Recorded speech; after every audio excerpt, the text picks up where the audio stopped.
So you know those people that like go out there and buy those cheap Rubicons for like, I don't know, I have no idea what they cost. My budget's $3,000 for my vehicles. And why buy a Jeep Rubicon when you could have a Suzuki Samurai go anywhere?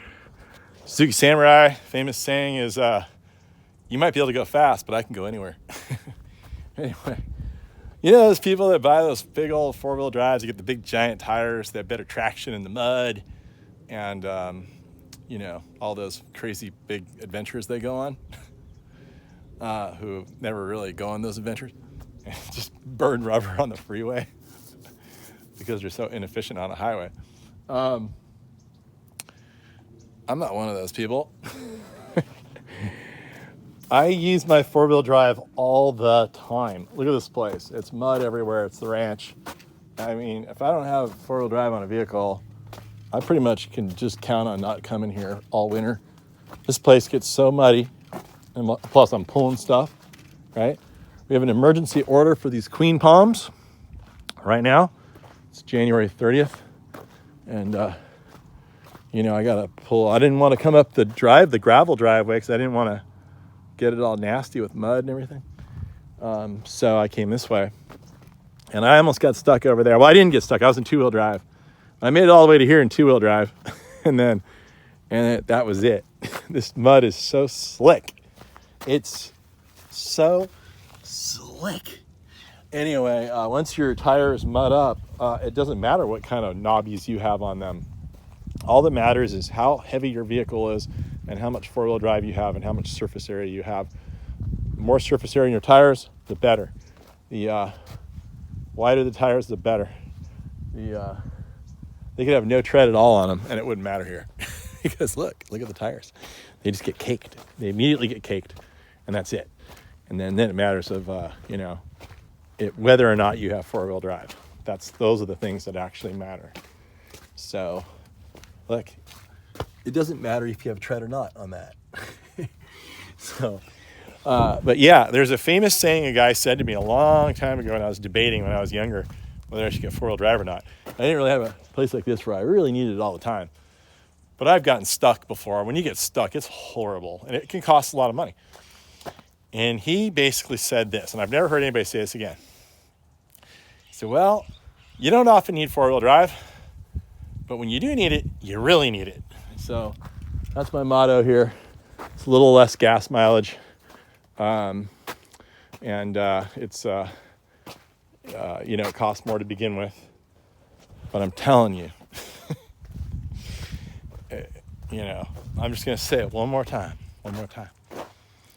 You don't often need four-wheel drive. Of course, that's not true for me because I need it often. But when you do need it, you really need it. And my place in Lafayette, it's a lot like this. I have a growing area down in the mud. Got to get in and out of there. So anyway, and of course, who wants a tractor without four-wheel drive? They make these tractors in two-wheel drive. I just don't understand why. This thing would get stuck constantly if it wasn't for four-wheel drive. So those are my comments on four-wheel drive. If you need a Queen Palm, give me a call. I can come up here any day. Rain, sleet, snow, whatever, mud, because I have four-wheel drive.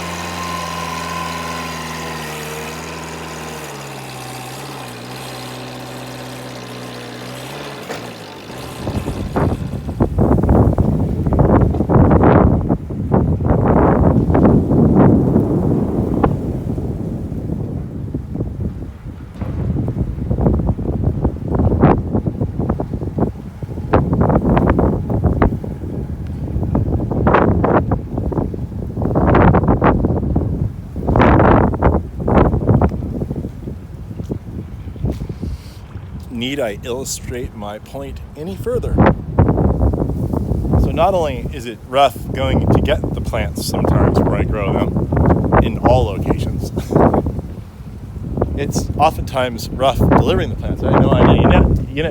Where they want me to go on these job sites, you're like, really? It's a good thing that I brought some four-wheel drive with me. Because Oh my goodness, guys.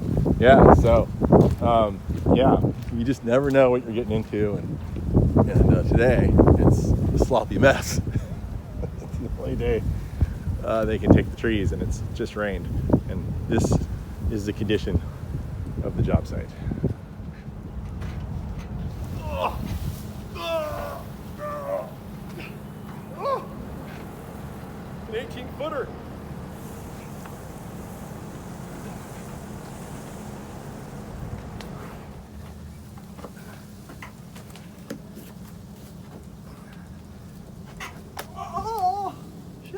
Shit. Oh, dang it. Oh.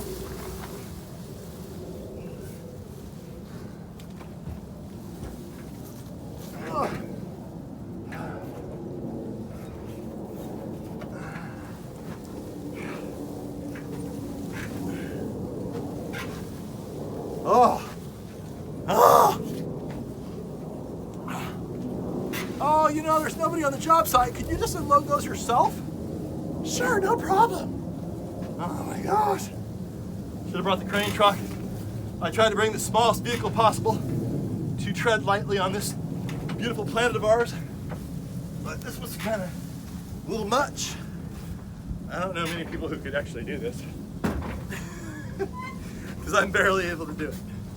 I'm pretty big and strong, pretty bold, and I've been doing this for 35 years, and I could barely do it. That means that very few people can.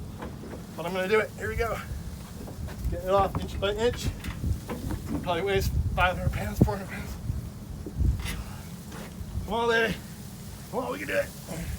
We can do it. We got this. Oh shoot, here we go. Ah.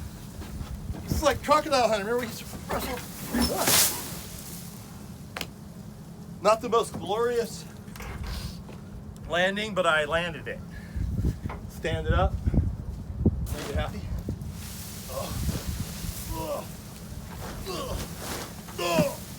Push the whole trailer. It's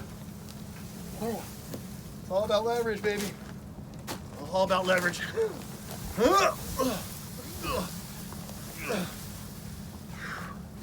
All right.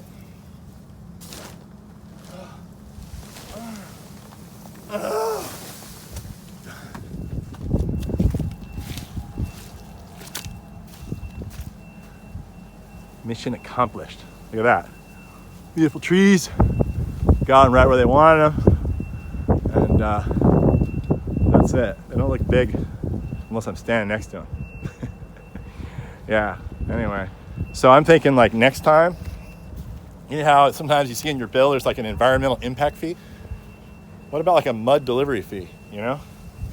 Or at least a shoe cleaning fee, or maybe a truck cleaning fee. Anyway, so yeah, next time you want me to deliver palm trees in the middle of a flooded, mudded lake, I'm gonna charge you a flooded, mudded lake impact fee. And you go right into my pocket to buy some beer at the end of the day because it's so difficult. Anyway, no, it's kind of fun to be in the mud. Okay, here we go. Here's a dilemma, people.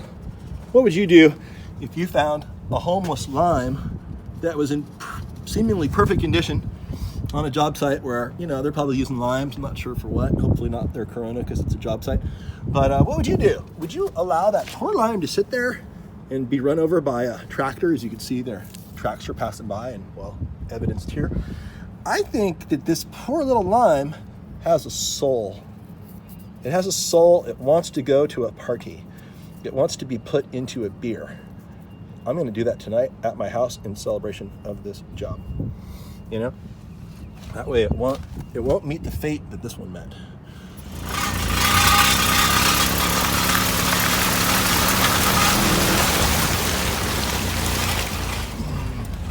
Now, I don't mean to complain because I actually have a fun time doing this. See how much my body can do and see how much my vehicle can do. And the more challenging, the better. It's pretty fun. My last little bit of commentary is, look at that.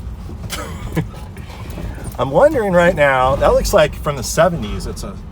It's a sportsman from the 70s right there. See that? And I'm thinking that's the era of Evel Knievel. I'm thinking this might be a super historic van that Evel Knievel might have used when he was on location doing his stunts. So I'm gonna leave it with that. Trying to get a little healthier as I get older. Traded in the beer for a V8 for my very special line. Right there, you gotta try it, it's really good. I could have had a V8, and now I'm gonna. Found a home.